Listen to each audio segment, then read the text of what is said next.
Teman-teman yang saya kasihi, kita akan membicarakan tentang spiritualitas yang murni.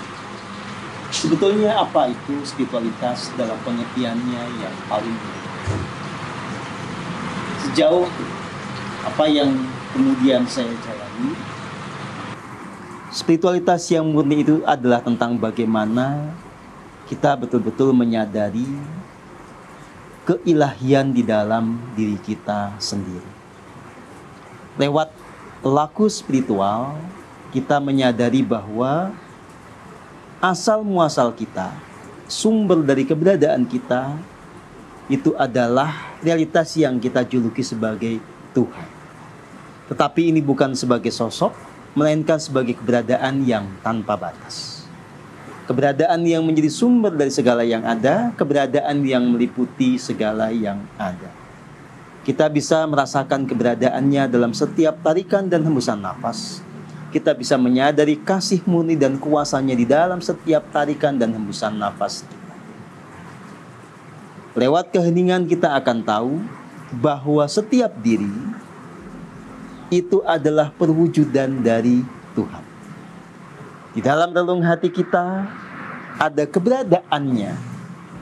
Dia mengejawantah di relung hati sebagai satu realitas yang kita juluki sebagai diri sejati. Dalam bahasa lain, dia kita sebut sebagai Holy Spirit, sebagai Roh Kudus, sebagai Sukma sejati, dan banyak nama yang lainnya. Ini adalah esensi dari jiwa kita. Jiwa kita adalah entitas yang punya free will atau kebebasan berkehendak, yang kemudian dia mengikuti sebuah alur evolusi menuju kesempurnaannya. Nah, pelajaran spiritual membawa setiap jiwa yang sekarang ini sedang hidup di bumi dengan tubuh fisik sebagai kendaraannya untuk mengenali esensinya. Untuk mengenali bahwa pada setiap diri ada benih keilahian. Lewat spiritualitas kemudian benih keilahian ini ditumbuhkan.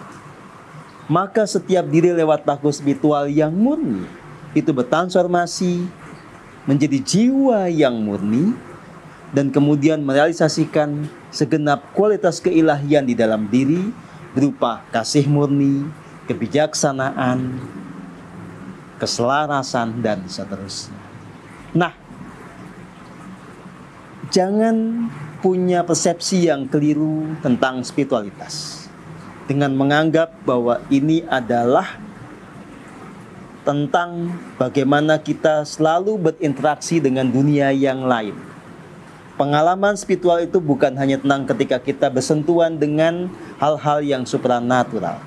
Bahkan kalau kita banyak hanyut di dalam wilayah supranatural, kita justru akan bergeser dari tujuan sebenarnya berspiritual. Berspiritual itu adalah tentang kita hidup di dalam kasih yang murni, menemukan kebahagiaan yang sejati. Poros lakunya adalah hening. Betul-betul menyadari kasih murni dalam setiap tarikan dan hembusan nafas. Dan ini bukan tentang bagaimana kita merasakan sensasi-sensasi metafisika. Bukan itu. Itu bisa saja kita alami, tapi itu adalah bonus dari perjalanan kita yang berkaya, hasanah pengalaman kita. Tetapi intinya adalah berspiritual itu kita kembali ke dalam diri, merasakan adanya sumber bahagia di dalam diri, menemukan kebahagiaan di dalam diri. Selamat meresapi pelajaran yang baru saja kita bahas bersama. Terima kasih.